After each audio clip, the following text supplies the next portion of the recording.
এই গরমের মৌসুমে খাজের পিঠা আর মাংস না খেলে কি হবে?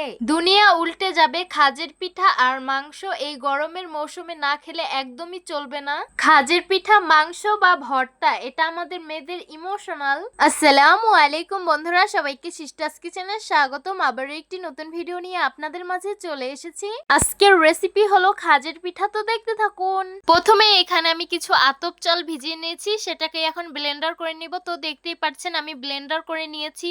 এই তো সবগুলো চাল সুন্দরভাবে ব্লেন্ড করে নিয়েছি। এখন সুন্দর করে গুলাটা গুলিয়ে নিব।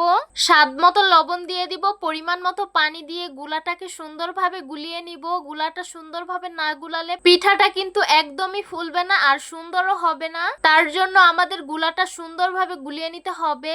গুলাটাকে সুন্দরভাবে গুলিয়ে নিয়েছি। চুলায় একটা খাজ বসিয়ে দিয়েছি, খাজটা গরম হয়ে গেছে। এখন পিঠা বানানোর জন্য প্রত্যেকটা খাজে পিঠার গুলাটা দিয়ে দিব। তারপর একটা সরা দিয়ে ঢেকে কিছুক্ষণ অপেক্ষায় থাকবো। তো দেখতেই পাচ্ছেন সবগুলো পিঠা কি সুন্দর ফুলে গেছে। এখন সুন্দরভাবে উঠিয়ে নিব। একটি ছেনির সাহায্যে এগুলোকে সুন্দরভাবে উঠিয়ে নিব। তো দেখতেই পাচ্ছেন খুঁচা দেওয়ার সাথে সাথে এগুলো কি সুন্দরভাবে উঠে আসছে। আমরা কিন্তু আপনাদের খুবই সিম্পল ভাবে রেসিপি দেওয়ার চেষ্টা করি, যাতে এটা আপনারা বাসায় ট্রাই করতে পারেন। বাই দ্য ওয়ে, আমাদের মাটির চুলার রান্না আপনাদের কাছে কেমন লাগে অবশ্যই কমেন্ট করে জানাবেন। তো দেখতেই পাচ্ছেন আমাদের পিঠাগুলো হয়ে গেছে। এখন নামিয়ে পরিবেশন করে নিব। এই তো গরম গরম খাজের পিঠা পরিবেশন করে নিলাম। দেখতে খুবই লোভনীয় লাগছে আর খেতে কিন্তু খুবই সুস্বাদু হয়েছে।